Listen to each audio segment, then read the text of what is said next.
Tales of the Black Feast. Tales of the Black Feast. The man who starved his dogs. A hermit wanted to be pure. He believed his senses were wild dogs that wanted to drag him into sin. I will starve them, he said. I will not look at beauty. I will not taste spice. I will not listen to music. He locked the dogs of his senses in the cellar of his mind. He fed them nothing but grey silence. He sat upstairs, feeling holy and empty, but the dogs were not dogs. They were the goddesses of perception. And goddesses do not die of hunger, they get angry.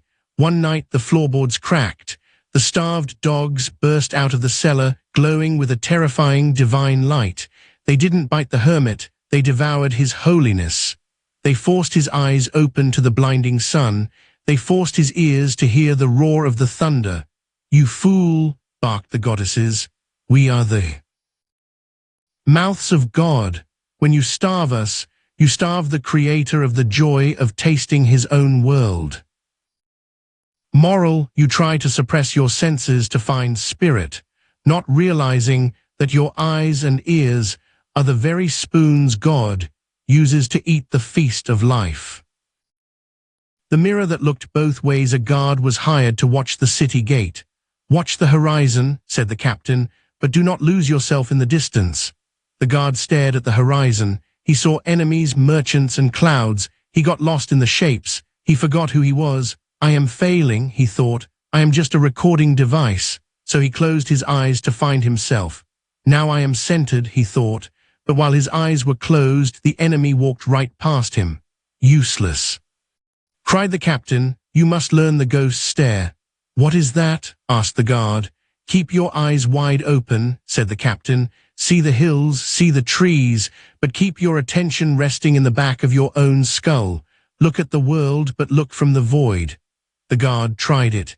He stared at the world, but he anchored his mind in the silence behind his eyes. Suddenly, the world became transparent. He saw the merchants, but he also saw the emptiness they were made of.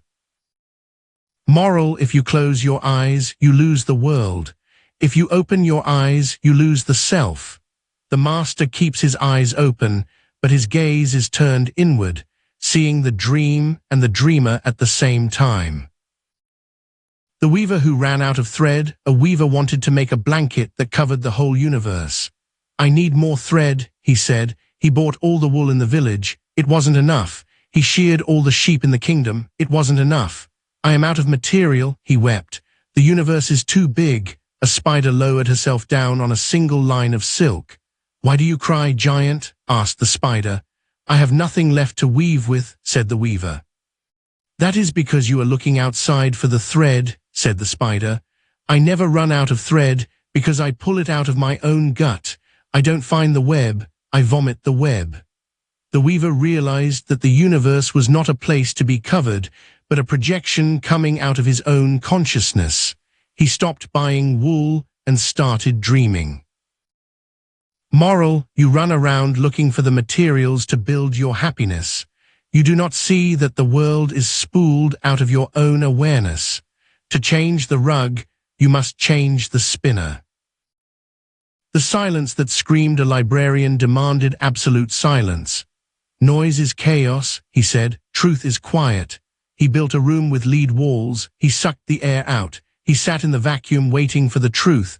It was perfectly silent, but in that silence he began to hear a thumping, thump, thump, thump, thump. It was his heart. Then he heard a high-pitched whine. Ee-oo-oo-oo. It was his nervous system. Then he heard a roaring sound like a waterfall. It was the movement of his own atoms. Be quiet, he screamed at his own body. I cannot, roared the silence.